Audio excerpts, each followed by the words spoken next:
The man who revolutionized the automobile industry and wants to take us to Mars has put the woke mind virus in his bullseye. That also puts the Walt Disney Company, the Olympics, and much more right in the sights of one Elon Musk. And though they dismissed him for so long, now the folks who want to prolong our journey into DEI are beginning to wonder why they ever picked a fight with the real-life Rocket Man.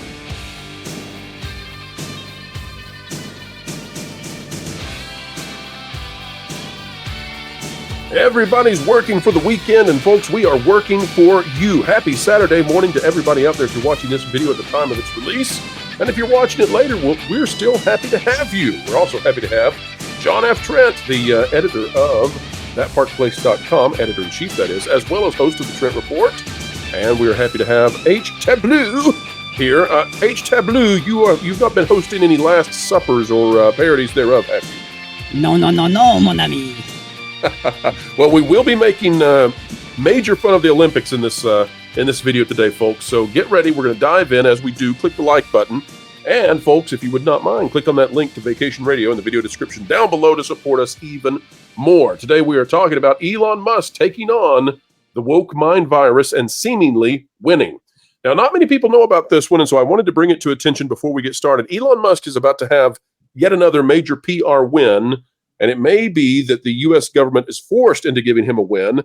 Our executive branch, no fans of Elon, but they are, well, they're stuck. They've got some astronauts who are on the International Space Station with no way to get off, Boeing unable to get them. And so they're left with two choices. They've either got to go with Elon Musk or the Russians. And I don't know if you guys have heard, but the United States government, not fans of Russia at this time. So this is out of hot air. It's by David Strom, and it says better than 50% chance SpaceX brings astronauts home, Starliner is a disaster. And basically this article goes on to say that Boeing can't get them, but the U.S. government is so undesiring of giving Elon Musk a win in this political environment ahead of the election that they are doing everything in their power to find a way to not let Elon be the one who goes and saves the astronauts. Now, this is not the first time, gentlemen, that we have seen organizations, governments, and individuals who have Elon inside their heads completely rent-free. Take a look at this. Back from the month of June, John, you were the author of this one on ThatParkPlace.com. Assassin's Creed's Shadows boss admits to being emotionally broken by Elon Musk for criticizing game's DEI agenda. And what I would say here is that we just watched Dr. Jordan B. Peterson do an interview with Elon Musk for the Daily Wire. And in that interview, Elon Musk detailed in high fidelity exactly what it was that woke him up to the woke mind virus and why he is on a crusade to stop it. And he thinks it's existential to humanity.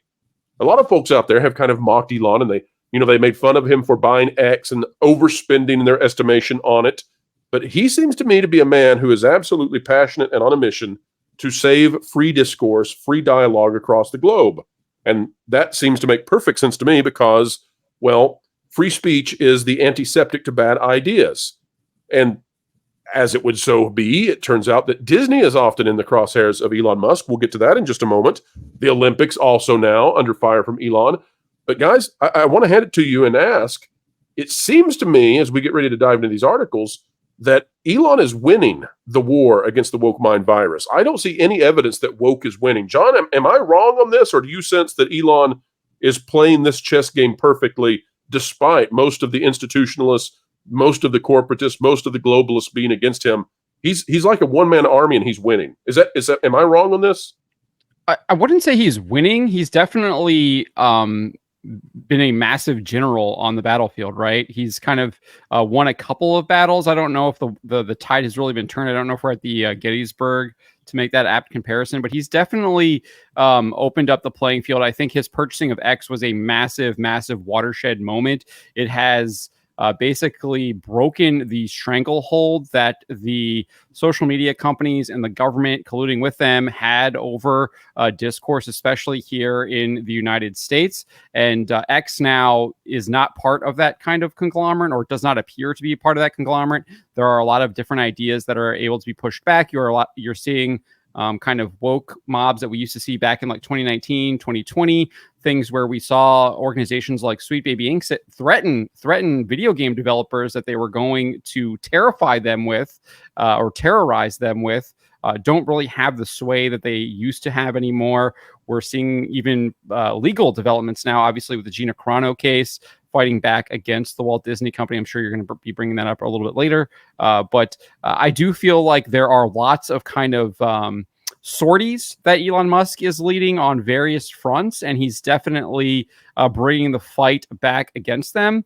But I'm not sure that he's necessarily winning yet. I think there's just a lot of things where he's pushing back, and I don't know if these things have been defeated yet. I still feel like there is a lot of power on the side of the government and a lot of these institutionalists, as you call them, and these woke ideologues. They really control a lot of institutions. We're seeing it again with the Olympics. You see it, I think, in the United States government.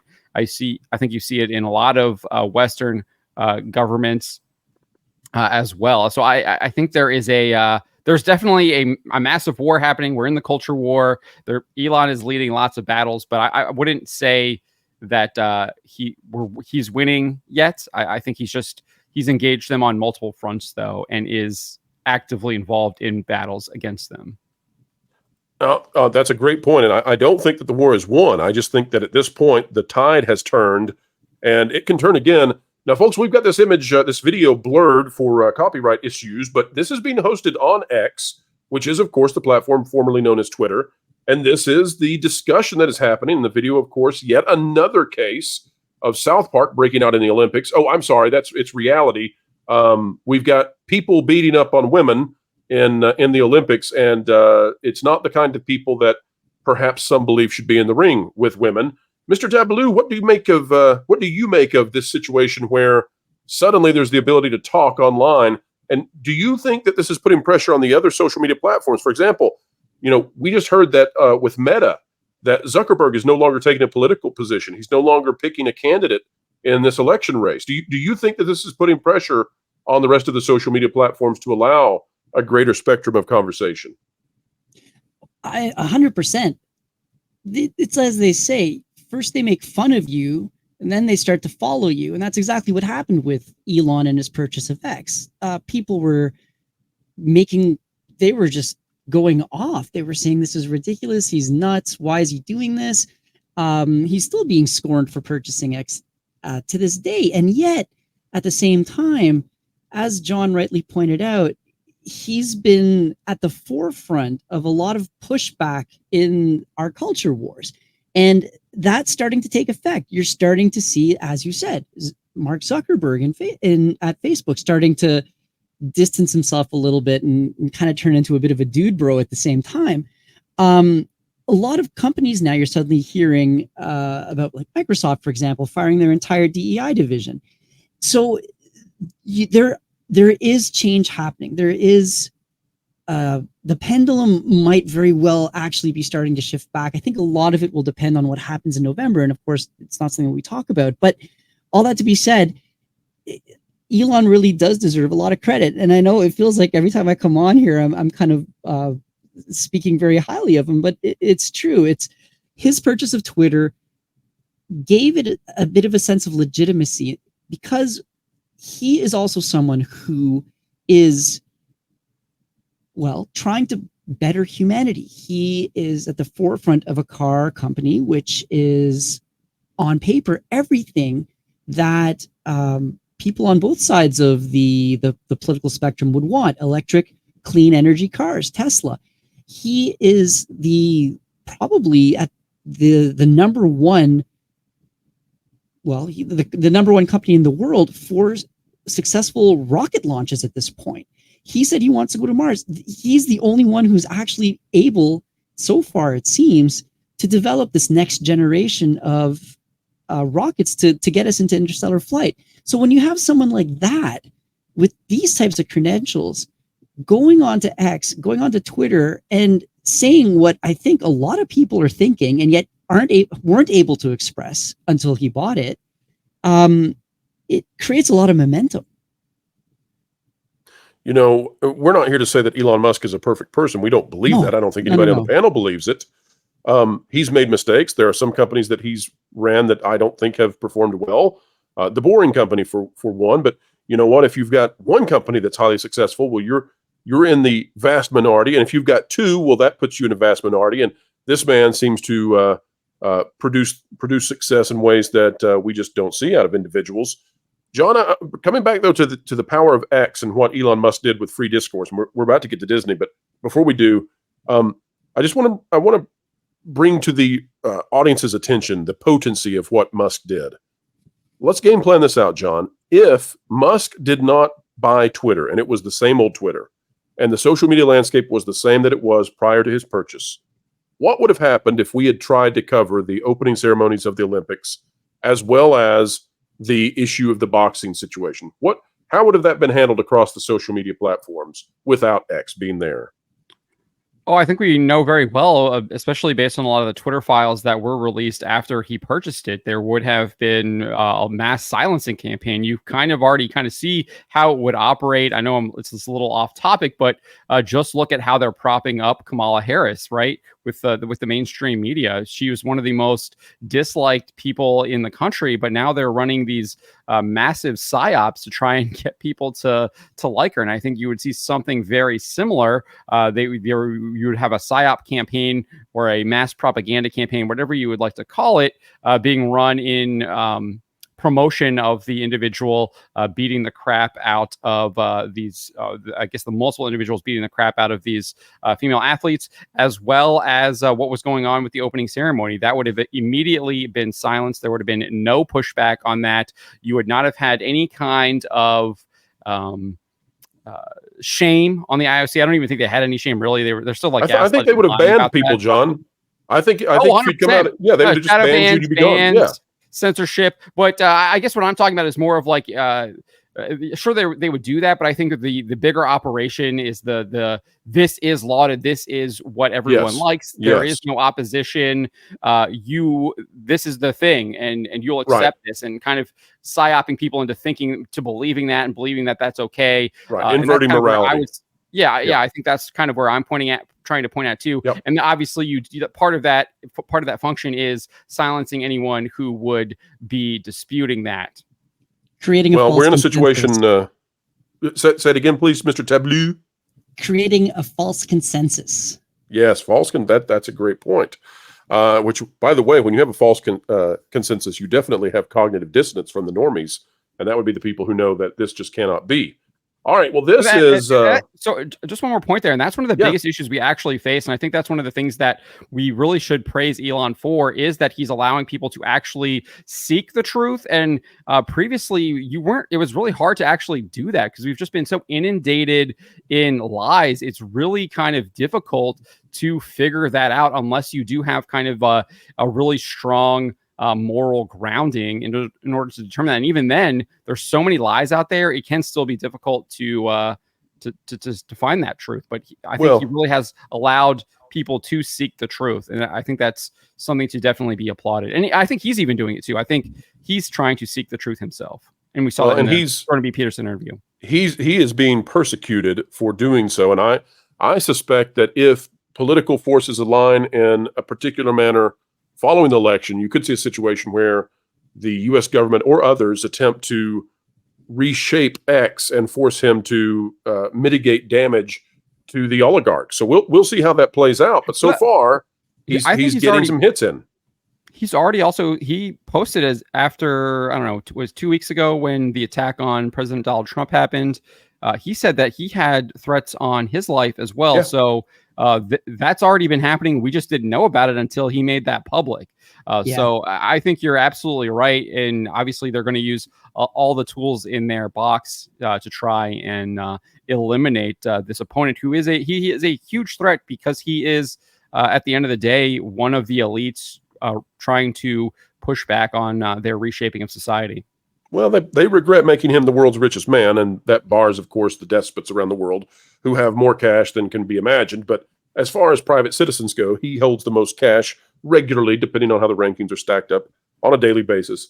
But he has gone after Bob Iger, the CEO of Disney, and he has waged war against Disney, and seemingly with great effect. Let's show this again real quick, folks. This is the Disney stock now solidly over the weekend under the $90 mark yet again. And once again, we'll show this. If we go back to the 5 years, the Disney stock now getting close to its 5-year low. that is impressive considering the stock market over the last 5 years is definitely not at what it was for its low, although we're watching what happens there. But back when Elon Musk started battling against Disney, a lot of folks made fun of him. They said, Disney's so big, you have no chance. And there's a lot of mockery. I don't think there's such mockery anymore. This is an article that was out of Fortune back in June. It says Elon Musk slams Lucasfilm president for being woke, saying she is more deadly than the Death Star. This by Chris Morris. This article goes on to talk about Kathleen Kennedy and her bad decisions. It's related to the Acolyte. But that's not all. Elon Musk throwing a huge amount of money behind Gina Carano. And this is out of Newsbusters.org. It's by Tom Olahan. It says former Mandalorian actress Gina Carano defeats Disney in court after absurd abusive cancellation.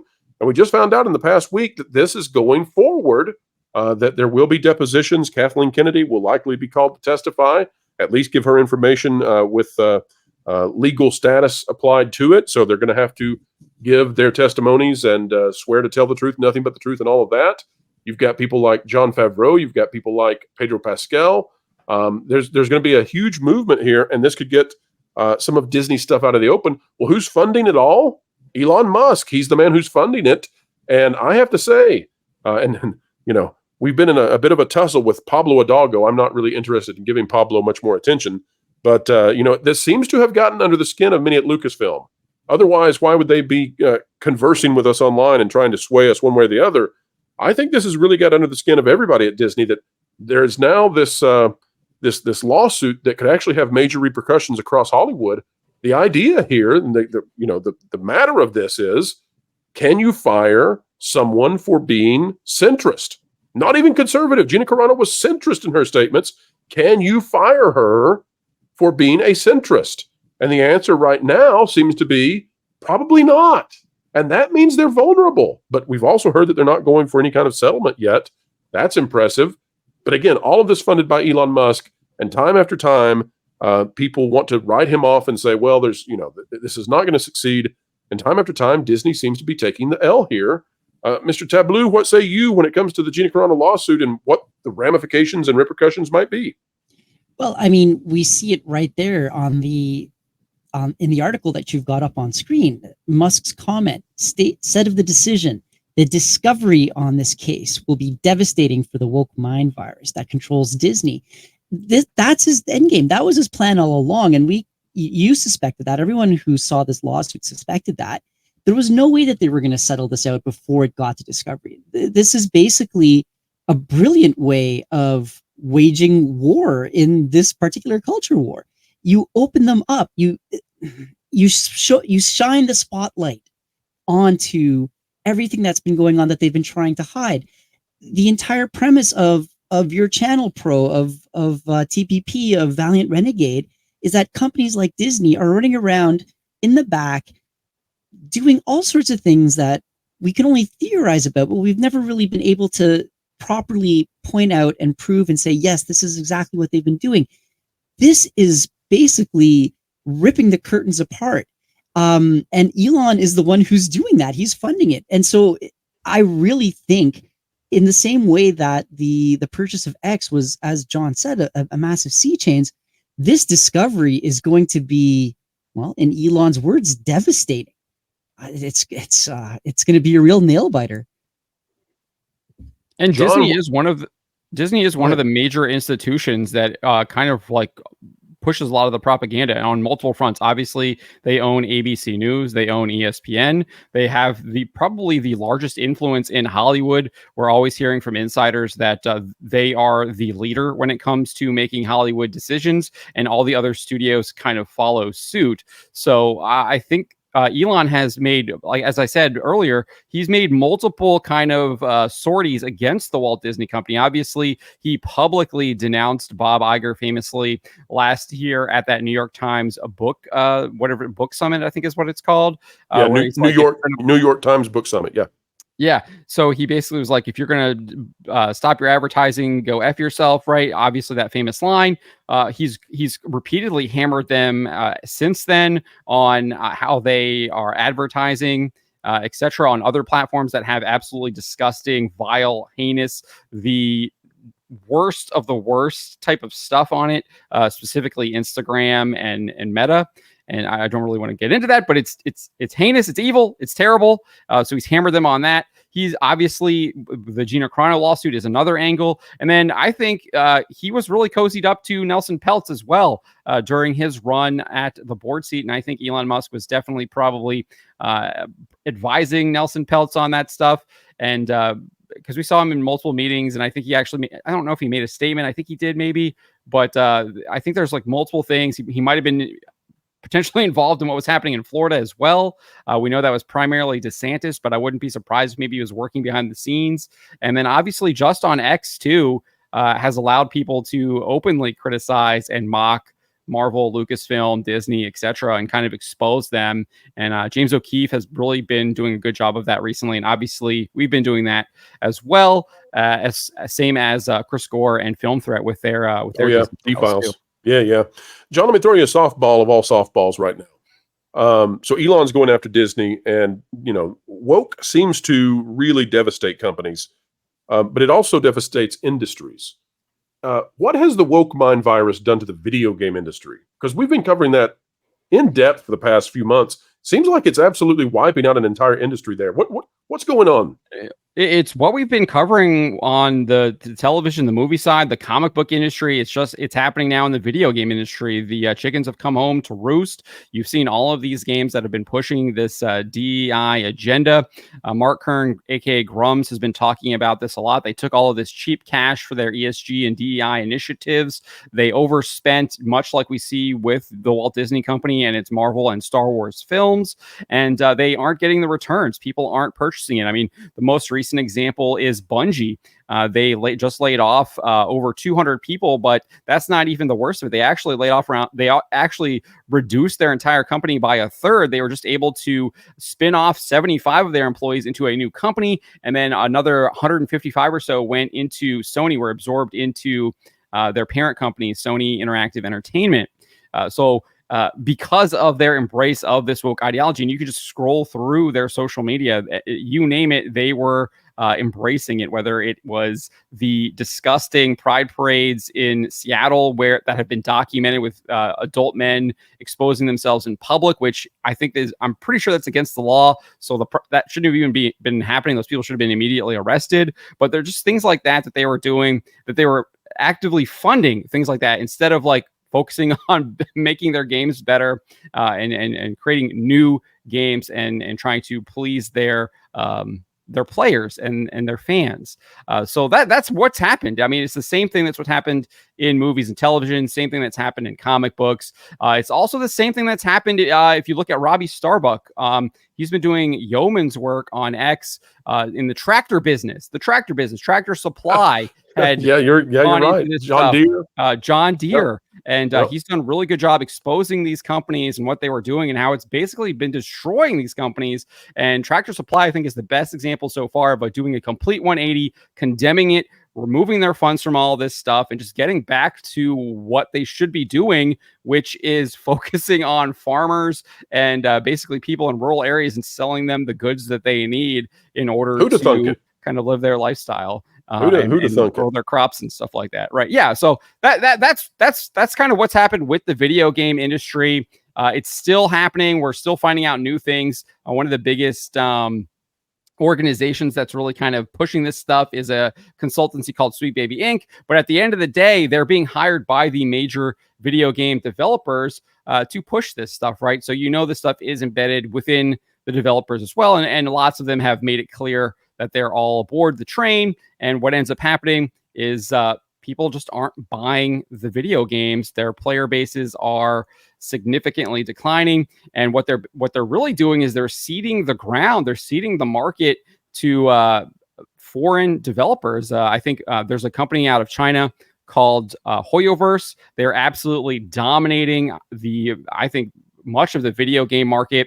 Just this past month, we saw that just one of their games brought in nearly $100 million in revenue. And that was the month that it released. But they have a couple other games that have been around I think one of them's been around for maybe 4 or 5 years now, called Genshin Impact. Another called Honkai Star Rail. I think it's been around for about a year now, but they're still bringing in close to like $60-70 million in just a single month. And again, that's a downtime for them. So they'll be having some bigger bigger updates coming soon, and you'll probably see those numbers go up. And the company is already developing a 4th game now as well that's going to probably compete with its other 3 games, and they're really just kind of dominating a significant portion of the market.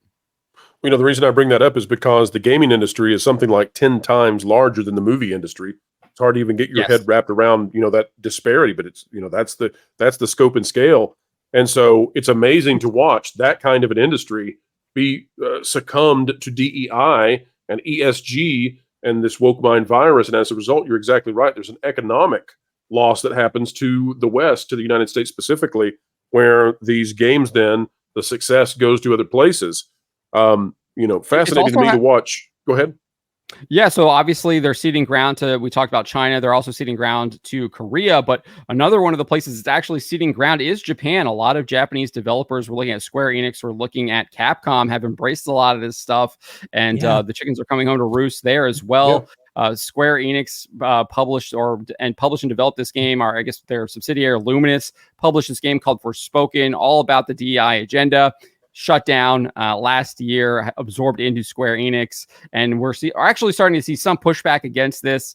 Square Enix investors like, what are you doing? Why are you? 35% losses will do that. Yeah, 35% declines will do that. Well, and that's Capcom. They had 33% total reduction in sales in the quarter, and 50% decline in their game sales. And I mean, we've spoken about this before, but PlayStation has been absolutely decimated in Japan now. Like they've got something like 3% of the market share when it comes to Nintendo.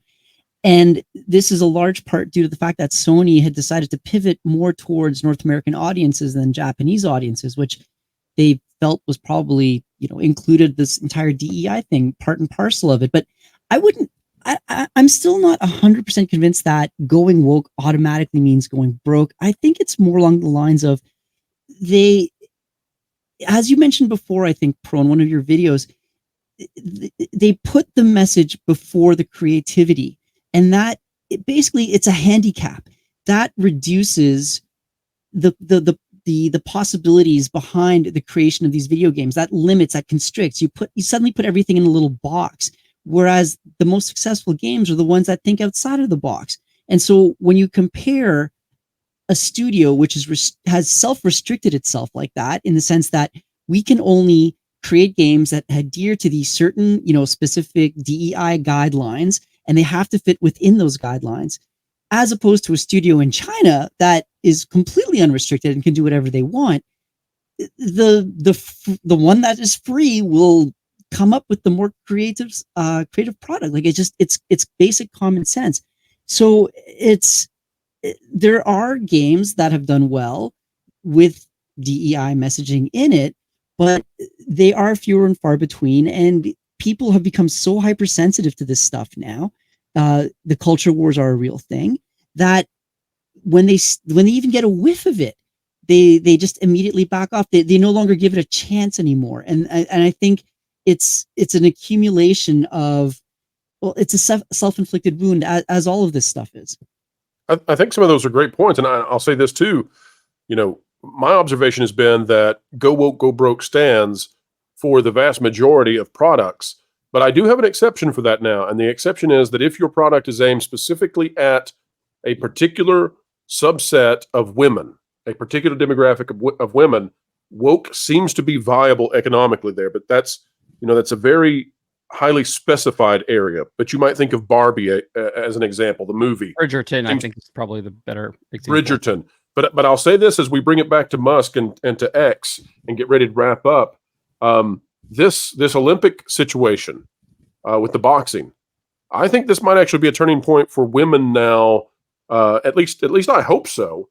I think this is a visceral, visual, impactful kind of moment where women are watching their biological sex be beaten badly in the ring by a different group, and that I think that might be the kind of pendulum shift that switches things and gets us out of the paradigm we've been in, which is that women have largely been very empathetic to the woke concept. So we shall see, but the only reason I think that we are seeing is because Elon Musk is allowing us to do so. Otherwise, we would not be allowed to dissent And boy, would that be a strange world to be in. But we were so close to it. And honestly, the reason he may have overpaid for X is because maybe Elon had the wisdom, maybe he had the ability to see and say, this is the chance to save free discourse. Maybe we were that close to having it completely locked down. I think that might have been true. Well, John, I want to thank you, and I want to thank Tableau for being here today. What a fascinating conversation. We went in all kinds of directions, but all directions that I enjoyed. Folks, I hope you enjoyed it as well. If you did, click the like button, share, subscribe, click it, stick it to the algorithms. It is the notification bell. Drop a comment down below. And John, could you please tell the folks out there what's coming up on the Trent Report? Yeah, so did an article today on That Park Place. Probably we'll cover that on the Trent Report this on, I guess, this morning, Saturday. And it will be on the Star Wars Outlaws creative director and his comments about K-Vess's looks and how he doesn't want to address them or engage in them while he's engaging with that. Anyway, as you say. It's like the CEO of Coke back when they did New Coke. It's as if he came out and said, we're not going to talk about bad faith people who say they don't like the taste of New Coke. It's delicious. We won't even engage. Yeah, that'll work out swell. That'll work out swell. Mr. Tableau, you are going to be a busy table this month, but yet you and your compatriots have created a ton of member exclusive content for the channel that'll still be coming out. So I want to thank you for preloading so much member content that our members can enjoy. Very kind of you, sir. Yeah, no, we are going to be pushing through August with our regular scheduled genre guys, and we've got quite a slate of movies lined up that we hope that you guys will enjoy, the members will enjoy, and then those folks out on T3PO afterwards. As always, we'd love to hear your comments and your thoughts, and if you have any films that you think we should check out, then just let us know. All right, well, thank you so much, and folks, we hope that you're a member of the channel. If you're not, consider clicking that join button. It's the price of a soda per month, and you'll gain access to all kinds of exclusive content, much of it courtesy of the Tableau. All right, ladies and gentlemen, we are calling it for now, but we will see you soon 3 times daily every single day because the news never stops, and neither do we, despite their protests to the contrary. Ladies and gentlemen, wherever you are and whatever you're doing, keep learning, keep growing, and keep having fun. What? What? I just I put out a tweet of a fat minority with a booger in her nose, and I said, "This is an empowered woman." And Katako retweeted it. You don't have your own X account, do you? Oh, well, I actually created it a while ago. The greatest troll I've pulled off in a long time. Do you know how many things I've secretly tanked? Oh gosh, I hope not. That would make me legally culpable. But, what are you talking about? Sweet Baby Inc. Huh? Yep. I'm the... Shut up. I'm the CEO. Yeah, no, seriously, look, this is my profile picture. Everyone's just AI. It's great. I'm so excited to gaslight everyone and see what they're gonna like next because they think it's socially obligated. Wait, so you're... No way, you're the CEO of Sweet Baby Inc.? Maybe. But first, you should see the jewelry company I created. We're gonna get sued. It's gonna be good.